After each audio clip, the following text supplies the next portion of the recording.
Hello les hypersensibles, vous êtes hypersensibles et vous êtes en couple avec un manipulateur. Alors en général, vous ne le savez pas, parce que vous faites du déni, vous ne vous rendez pas du tout compte de ce que vous vivez. Donc en général, si votre couple se passe vraiment mal, s'il y a beaucoup de conflits, si la personne ne vous soutient pas dans vos besoins, etc., vous pouvez vous dire déjà qu'il y a des indices, et si la personne elle est vraiment pas cool, ça se passe mal avec les autres, et que vous sentez que vous n'êtes pas du tout vous-même, déjà vous avez des signes. Alors qu'est-ce qu'on fait quand on est dans un couple avec un manipulateur et qu'on est hypersensible? La première chose à faire, ça va être de vous occuper de vous. Vous allez vous recentrer sur vous, vous allez nourrir vos besoins.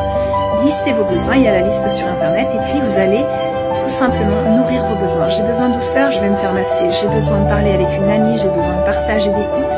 Je vais dialoguer avec cette amie. J'ai besoin de sentir qui je suis, je vais prendre un journal intime, je vais écrire. Vous allez vous recentrer, vous commencez à vous occuper de vous, à nourrir vos besoins et à voir que l'autre, au final, il s'en fiche un peu de vos besoins. Ça va vous aider à le voir, déjà. Donc, premièrement, on se recentre et on arrête de s'occuper de la personne, on arrête de la sauver, on essaye plus de la changer. C'est vous que vous pouvez changer, c'est pas l'autre. Vous savez très bien qu'on a beaucoup de temps à changer, donc changer l'autre, ça va être compliqué. Occupez-vous de vous, première chose. La deuxième chose, ça va être de poser ses limites avec cette personne. Arrêtez de vous écraser, arrêtez de vous dire que si vous dites quelque chose, ça sera pire, parce qu'il a l'habitude de vous faire vraiment des problèmes quand vous réagissez, et pourtant, vous n'allez pas vous écraser toute votre vie. Il est temps de vous réveiller et de vous positionner. Donc, il est temps de se poser maintenant. Posez vos limites, vous verrez aussi que la personne ne supporte pas votre non. La frustration, c'est un bon indicateur aussi d'un manipulateur, parce qu'il va faire des crises à ce moment-là. Ça va pas lui faire plaisir, mais vous allez commencer à arrêter d'être mal.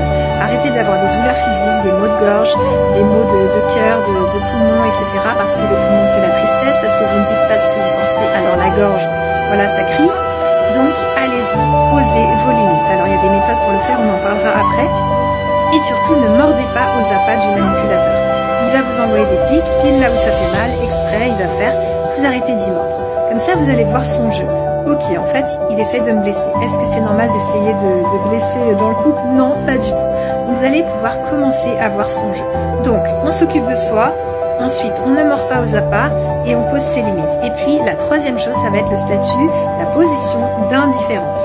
L'indifférence, c'est vraiment la technique avec les manipulateurs. Mettez-vous dans la position d'indifférence, même si bien sûr ça vous touche, je sais très bien. Et voilà, commencez à y aller pour vous rendre compte qu'en fait la personne, eh bien, elle s'intéresse pas à vous. Elle est seulement centrée sur ses propres besoins. Et voilà, vous allez commencer à voir que c'est pas un couple que vous vivez, c'est un cauchemar, que vous n'êtes pas amoureuse de cette personne, vous êtes amoureuse de l'amour.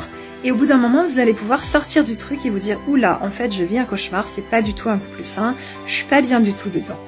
Alors, en faisant toutes ces choses, ça va pouvoir vous aider. Moi, je suis spécialisée pour aider les hypersensibles à poser leurs limites et aussi avec des manipulateurs. Donc, on peut se retrouver en séance si ça vous dit. Il y a toutes les infos sur mon site anneliserobert.com. Je suis thérapeute pour hypersensibles et je me réjouis de vous voir bientôt en séance si vous avez besoin de mon aide. Je vous dis à très bientôt. Au revoir.